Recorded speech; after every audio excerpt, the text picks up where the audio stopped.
Hello friends, welcome back to the channel, and if you're new here, my name is Trina, welcome.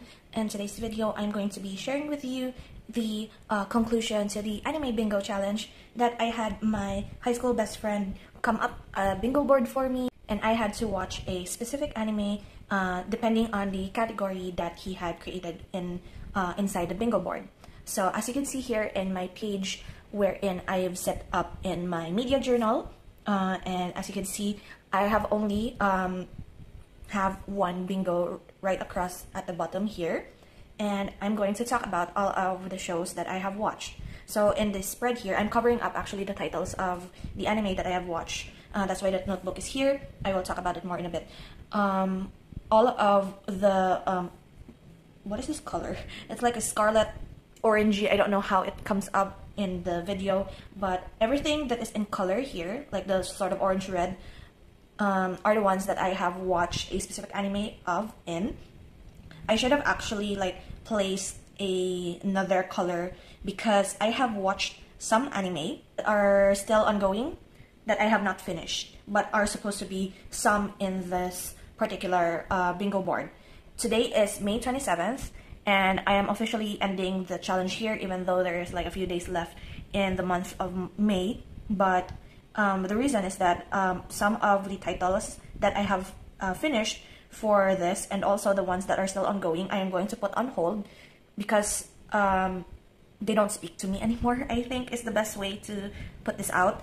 There are instances wherein I put shows on hold or drop them once I get tired or get bored of the concept. So it's a very natural, but still, even though I did not hit the bingo, 2 bingos supposedly is my goal for this whole challenge. However, things came up and I even got like burnt out by some of these. So we're going to talk about that in a bit. So next is this little guy I have here. Let me quickly just slide this.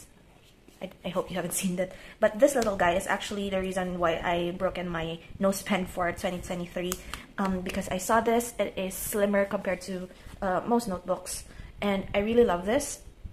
It has black trim or like black edges, so I really find it pretty, and I don't know what to do with this. What I've been doing with when I watch anime recently is that I have been writing down thoughts and like quotations and such in my everyday writing journal, and that really helped like use up most of the space or the pages in my notebook if I want to like transfer immediately.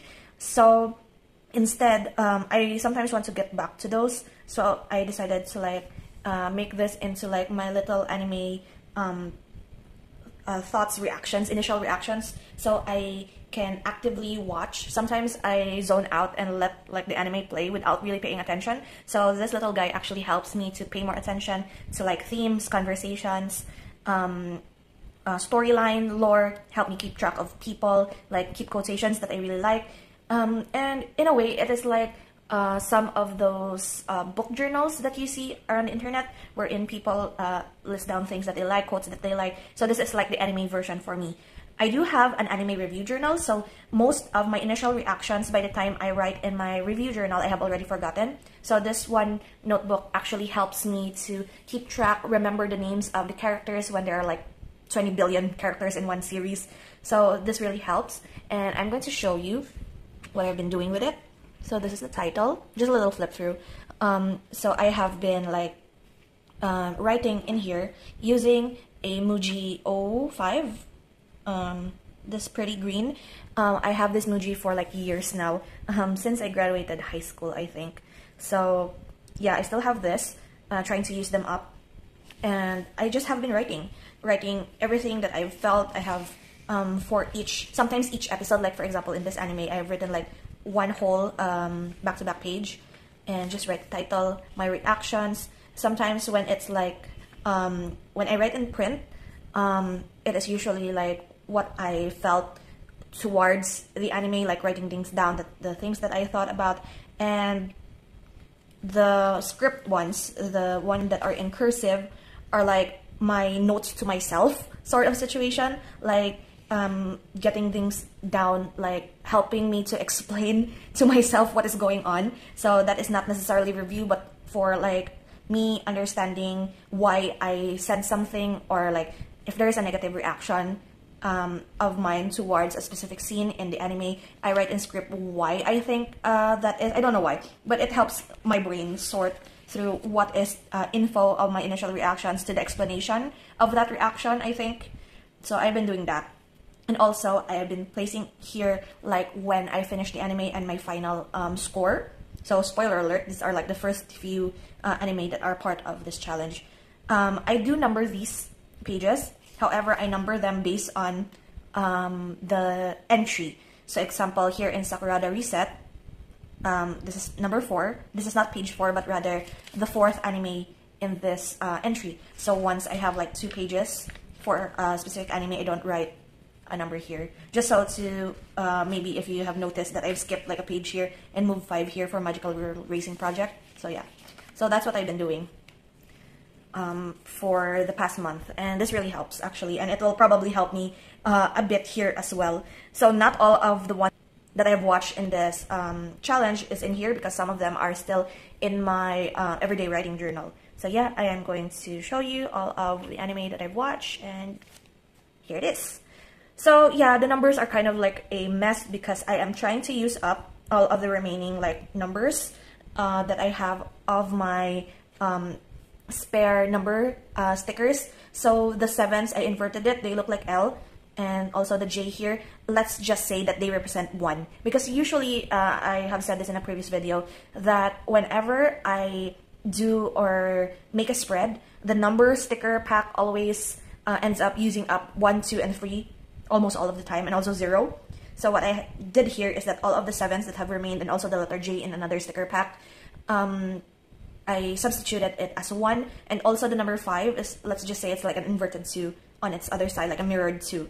So to me, I understand it, but I just want to explain it so that for this video's sake. So yeah, so I have watched 10 anime that fit into this description, whatever the description that my best friend gave to me for this bingo board. I have watched 1 that is not part of, what do you call that? That I thought was a part of this board, but I ended up deciding against it because it doesn't fit the category. And I am watching 2 that is ongoing, or rather I am still watching them, but sort of like wanting to put them on hold because I don't really enjoy them anymore. So yeah, I will start with the one that I watched but is not part of the bingo board, which is Girls Last Tour. So Girls Last Tour, oh, before I say anything else, this video is going to have a bunch of spoilers for each of the titles that you see here. So if you don't want to hear any spoilers, then I'm sorry, this video is not for you. But if you have seen any of them or are game on hearing spoilers, then move on with the video. I won't say that much, but still some people don't really enjoy like hearing key names or key events or situations in each of the anime that they are supposed to watch. So yeah. So first, Girls Last Tour. I don't really have much to say about it except that it's 2 girls in a post-apocalyptic situation. They are like almost the last survivors of their town, and they have been traveling the remnants of their world after the war, and they have these sorts of like adventures and also like existential moments and very depressive moments, but they go around and trying to find a way to survive, and they keep each other company. And the end, it was very fluffy actually to know that each of them felt that if one or the other goes missing or disappears, they don't know if whether or not they will be able to survive. And there's also like points in the anime wherein they show like religion and beliefs and like the differences between cultures, and also show that the remains of their world is almost so ancient to them, and the thing that they find that are ancient are like old computers, old camera that we still have today. So it's kind of interesting, like this whole anime is like further away into the future, and they are like rediscovering like the whole world is like their big museum. So I was supposed to put it in post-apocalyptic with a happy ending, which is number 1 in the bingo board. However, the ending was not as, so to speak, a happy ending, because they are still struggling. They are still finding a way to survive. and I don't really count that as a super happy ending. So yeah, that's that.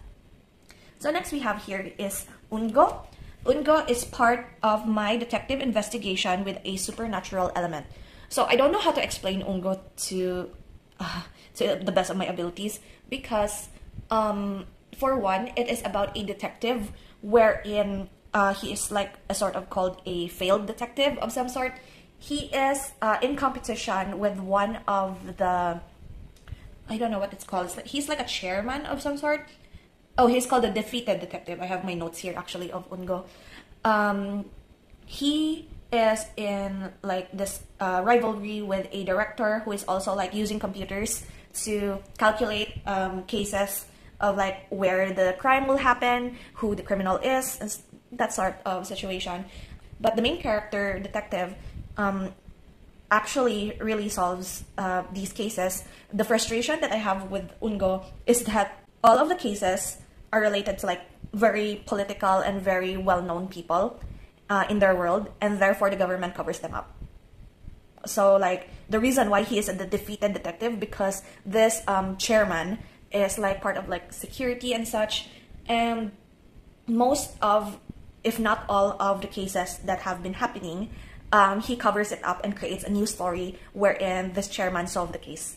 But however, it was actually the main character who solves the case, and Inga, his supposed boss, is like a supernatural being wherein she eats the souls of the witnesses in order to force them to speak the truth about the case. So instead of eating the souls and killing the person, she eats their truths. So yeah, I rated Ungo as 6 out of 10 because some of the cases are I'm just annoyed by the fact that everything is being covered up. So yeah. Next we have here is number 12, sports with sci-fi element. This is Air Gear. Air Gear is basically a skating sports anime wherein they use their skates are pretty much customized to them, and whoever is like skates the fastest, jumps the highest, or all of their techniques. I have watched most, if not all, of the episodes of Air Gear on Animax when I was a kid. I just didn't realize it. Like, I only have not watched the first few episodes, like how it really started. However, starting with their beef, or like starting with the fights of the competitions, that is the only time when I actually watch through it all on Animax. And so I rated this as well as 6 out of 10 because I realized that it's very problematic and also very draggy. I actually took so long to finish watching Air Gear because that is the realization wherein if it has been in your watch list for like years on end and the topic no longer interests me. So 6 out of 10. At least I have found closure on finishing it, but it really gave me like burnout, and I really did not watch that much afterwards. Next is Magical Girl Raising Project. I had the mistake of watching this in the, what do you call it, waiting area in my dentist clinic, because this was actually quite gory. And the whole gist of Magical Girl Raising Project is that there are a lot of people who are playing this mobile game wherein they can become a magical girl in this universe. And then there is this rumor wherein whoever, the one who provided the game, like a cube of some sort, deems the girl or like the person who is playing that game as a magical girl. They transform and they become magical girls in real life. And not only do little girls be able to be magical girls, but also like older women and also guys can be magical girls. And so when they transform, they change into their persona in the game, and they help people. And a lot of them are actually like have that sense of justice, and they help around town. One day, the system announced that there are far too many magical girls in one area or one territory, so they had to fight for their position, and they end up killing each other. Basically it. So in a way, I rated this as a 5 out of 10 because even though I kind of find the concept okay, I just didn't have that much enjoyment to it. I don't actually understand why I rated this low as well, but I didn't find it that enjoyable for me. So I will leave it at that. Do it what you may about this whole magical girl racing project. Next, number 14, we have crime or mafia with a magical artifact. I have here Fairy Gun. I think I have mentioned this when I was setting up this page, that I have finished Fairy Gun before even setting up the page. And it is about people being transplanted hearts or organs infused with fairy magic, or like the fairies itself, and then they have gained the power to summon fairies to fight for them, and these fairy soldiers are the ones that are in the front line of this war in their world. And the reason why I have it in crime and mafia is because after the war, when the fairy soldiers don't have like use anymore because the war is over, the mafia are the ones are hiring them as bodyguards. That sort of situation. And then there is this magical artifact called the Black Fairy Tome, I think. Yeah, the point being is that this anime lost the concept of like having that magical artifact and shifted its gears to like finding this long lost friend of the main character in her childhood, and they changed plots in like multiple times. I do have the rating here. This is what it looks like actually in my daily writing journal. I have 6 out of 10 for Fairy Gun. Next, we have here number 15, comedy parody with a dark twist. I have here Sayonara Zetsubou Sensei, the first season. This is like one of my friend's favorite anime. 7 out of 10. It was fine.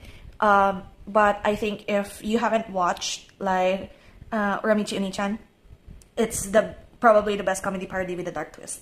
But Sayonara Zetsubou Sensei is actually very funny. It just kind of needs easing into. So all of the siblings actually of Zetsubou Sensei, their names are very like hopeful or like very positive, but when it is squeezed in with their last name, they become the negative. And it's very entertaining, so to speak. So that is Sayonara Zetsubou Sensei. I don't really have much to talk about it. It's like an experience for yourself. Number 16 is Slice of Life with a time loop. Sakurada Reset, which you have seen earlier. I have like a back-to-back page worth of notes because this I rated it 6 out of 10 because this anime is super like what happened. So Sakurada, the city or town of Sakurada, is an area wherein everyone who lives in that area has like an ability, and once you go out of the area, that ability disappears and all of your memories with that ability disappears as well. And the whole progress of the story is that there is this one girl who has the ability to reset, and once the whole thing is resetted, everyone forgets about their memories of the day, and like it's no longer deja vu moment. It's like complete reset, complete wipe out of memory. However, she has this classmate that has like perfect memory ability. So even if she resets, he remembers every detail of it. So they have a bond, and then there is this one classmate of them that like made them into matchmaking and some sort of situation, and it turned into a whole romance. I don't know. There are a lot of plot twists to this, and the whole I think point of the story is that this one person is finding a way to get rid of the abilities of the whole city so that they can make this into a normal area, because some abilities are very dangerous. Some abilities could even have like big consequences, so to speak.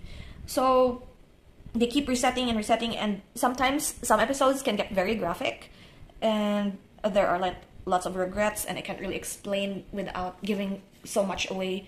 But I'm more annoyed by the fact that this has become like a very complicated romance near the end, because okay, this is more of like, I will talk about it because I'm now ranting. So this girl that match made this perfect memory guy with the girl with the reset ability is actually like a seer of some sort. Like her ability is clairvoyance, and that she had been plotting like the whole story of this anime from the very beginning, ever since she had met this guy with the perfect memory ability. They're classmates. However, this seer girl is in love with the perfect memory guy, but she still made it a point for this guy to go out with the girl with the reset ability. just to perfect her plan, so to speak. And in the end, she was like, I pity myself because I made the guy that I have a crush on fall in love with another girl and see their future being happy together. And I'm like, what's the point in this? Like, you did it to yourself, so, sort of situation. There's like, I could see that there is a lot of like scenarios wherein you could still do it without having to sacrifice yourself, but that is the drama of this anime, and it annoyed me to no end. So yeah, 6 out of 10. Next we have year 17. Story follows a group of characters connected by a tragic event. King's Game. I think I explained this in a previous video as well, so I will just speed through this. King's Game is the same concept as having like pick out numbers. Like it's a party game wherein one of them has like a star or like a crown, and whoever picks that stick is the king, and the king gets to order around the numbers, like number 1, buy a drink for number 9 sort of situation. The king's order is absolute. In this situation, their numbers are actually their seat numbers in this classroom, and then the king is unknown, and if they don't follow the rules of the king, they die within after the 24 hours. It's very gruesome. I rated it as an 8 out of 10, even though it didn't actually really deserve that 8 out of 10, but I still like enjoy it because it is meant to be horrific, and it is horrific, and I'm finding a way to maybe read the manga. I'm not sure, because I find that there is still something there, because it leads, the ending leads to like it having another group of people being lured into this King's Game. Next, number 18 is supernatural beings trying to blend in with humans. This, I don't know why, but I think Haruhi Suzumiya is actually quite popular during my elementary years. However, as someone who held off for far too long, I didn't know what it was about until I've watched it, and I swear I'm I don't know if I will offend some people. I rated this as a 6 out of 10 as well, so many 6 out of 10. However, I didn't really like it that much. For one, Haruhi, what do you call that?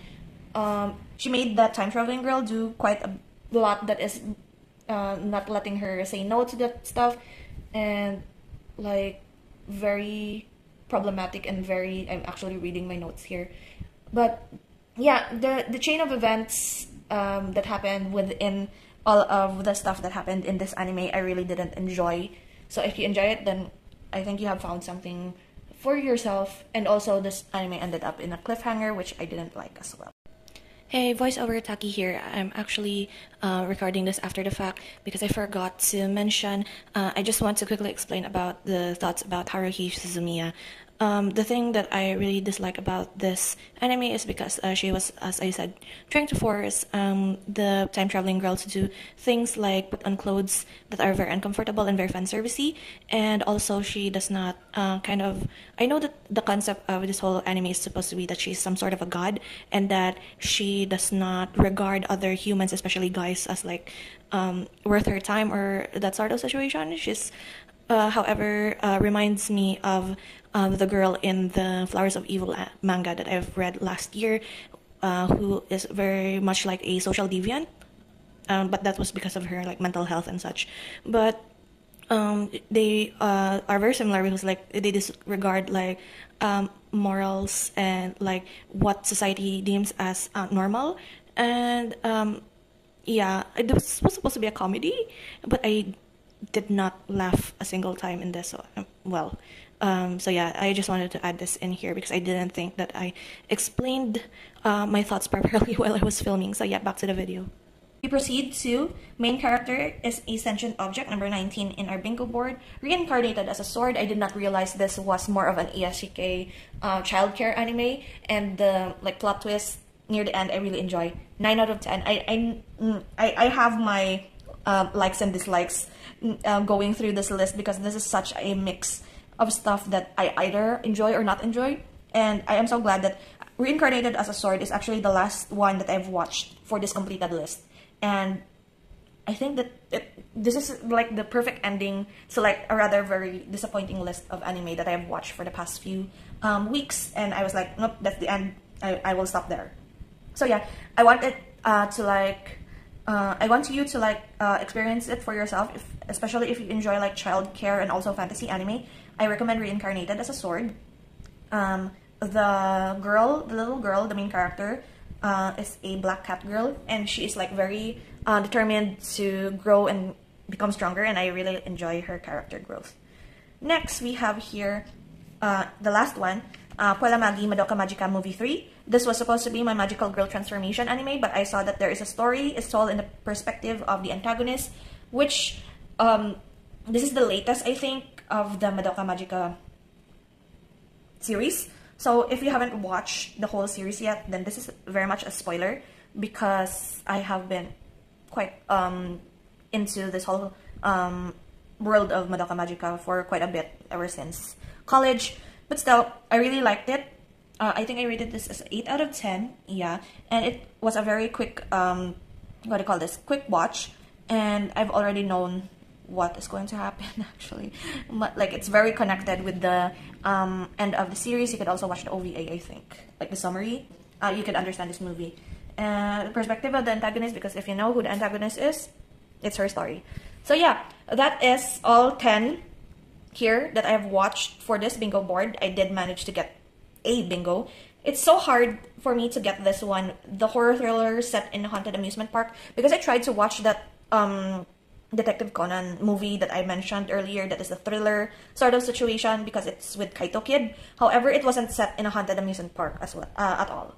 So I decided to just drop that first and leave it for another day. And the two that I did not continue watching, even though this was for the bingo board, one was a fictional character who suddenly becomes real. It is supposed to be RE creators, wherein I assume is because they are watching the sort of like show or anime in the anime itself, and then the main character girl was sent to the real world, and yeah, they are finding a way to return to that world.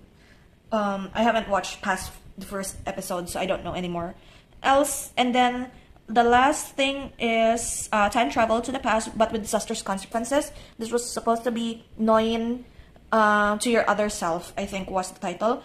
And it is about a girl who, I don't know if she has the power to like change the world or like destroy it, but somehow she knows that she has the power, but does not understand it that well yet. And then there are these bunch of people from the future who is trying to capture her so that their world doesn't get destroyed, I think. And then one of these, it's more of a dimensional traveling rather than time traveling, actually, because they say this is the dimension wherein one of the people who are capturing the girl is actually alive and together with the girl, and other dimensions they're far apart, and So anyway, those anime actually gave me like, I don't like to continue it as of the moment. I'm not feeling it. So yeah, that is it for today's video. It is more rambly than I expected it to, but I hope you still enjoy and consider watching Reincarnated as a Sword, as I said, as well as Puella Magi if you have watched the anime but still is considering whether or not to watch the movie. I recommend it. And that is it. Thank you again, and I will see you in the next challenge, for whatever challenge it may be. I have actually set up the page just behind this one, and that will be my next anime related challenge video for you. So until then guys, take care and bye bye.